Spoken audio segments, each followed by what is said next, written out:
This is Top Accolade Global News Updates. I am Toy Bifa Jackrich. Will Smith continues to fuel speculation about his personal life as he was seen with a mystery woman who bears a striking resemblance to his estranged wife, Jada Pinkett Smith. Although the two did not walk the red carpet together at the Miami premiere of his new film, Bad Boys Ride or Die, the 55-year-old Oscar winner's rumored companion was spotted among his entourage at Silver Spot Cinemas for the event. The mystery woman donned a long leopard print gown and black high heels, much like Jada, who suffers from alopecia. She sported a shaved head, adding to the intrigue surrounding her identity. It remains unclear whether Will and the unidentified woman share a romantic or platonic relationship or how they know each other. The sighting comes after the pair were seen together twice during Miami's Art Basel event in December. During their first outing, they maintained some distance while at the International Art Fair, but ultimately left the venue together in the same limousine, according to onlookers. Later, they were spotted at Lucali, the famed pizza restaurant favored by celebrities like Jay-Z, Beyonce, and the Beckhams. Their latest appearance together follows a week after Will opened up about his marriage to Jada, revealing they have been living apart since 2016. At the Red Sea International Film Festival in Jeddah, Saudi Arabia, the King Richard star candidly discussed his personal life, including his highly publicized ups and downs in recent years. Despite their separation, Will and Jada have no plans to divorce.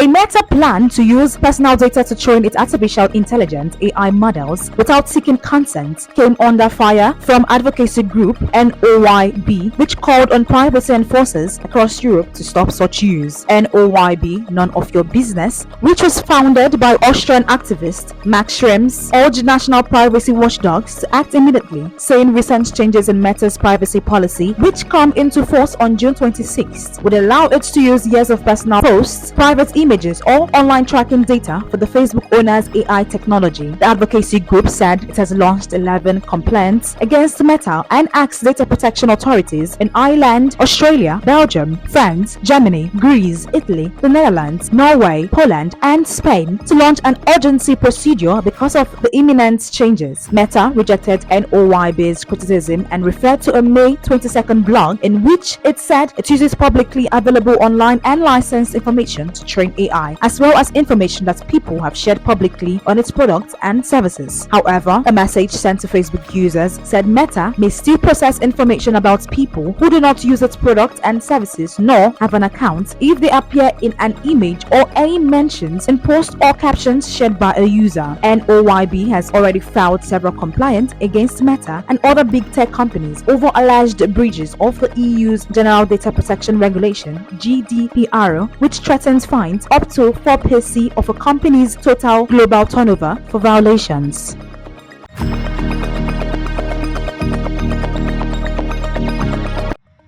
General election campaigning resumes on Friday after it was paused for D-Day 80th anniversary commemorations. Party leaders will be back on the road as a row between Labour and the Tories over tax policy following the ITV general election debates. Rishi Sunak denied Labour leader Keir Starmer's accusation that he had lied about Labour's tax plans during the debate in an exclusive interview with ITV's Tonight programme. The role stems from a document produced by the Conservative which made a series of assumptions to estimate the cost that might be attached to potential Labour policies. It said that Labour's plan had a 38.5 billion euros deficit over 4 years, the equivalent of 2,094 euros for every working household, which the Tories claimed would be filled with tax highs. The UK's official statistics regulator has launched an investigation into Mr. Sunak's claims that Sir Keir Starmer will increase taxes by 2,000 euros per household, which Labour has refuted. Mr. Sunak will be promoting the Conservative latest pledge to raise the high-income child benefits tax charge threshold to 120,000 euros and charge it to household rather than individual as he campaigns in the southwest. Labour will be touting its proposal to allow first-time buyers to use the state as a guarantor for their mortgages. The Liberal Democrats will be plunging their proposals for reforms to parental leave, including a dad month of paid leave for new fathers and a doubling of statutory maternity pay.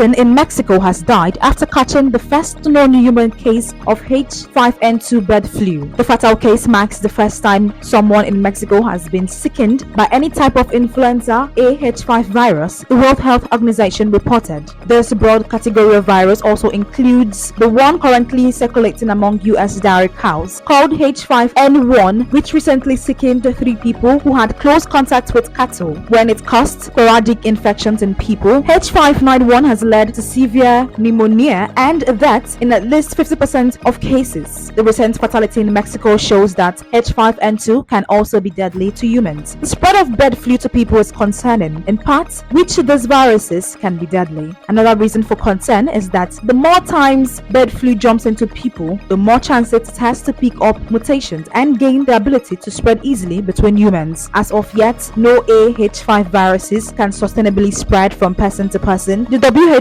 reported. But that could change in the future. For now though, based on available information, WHO accesses the current risks to the general population posed by the virus H5N2 as low, the agency reported. The recent case in Mexico involved a 59-year-old who developed fever, shortness of breath, diarrhea, nausea, and general malaise in mid-April. The person sought medical treatment at a Mexico City hospital on April 24th, but died the same day. Due to complications of his condition, the individual had multiple underlying conditions and had already been bedridden for other reasons for 3 weeks prior to developing any bird flu symptoms, his relatives reported.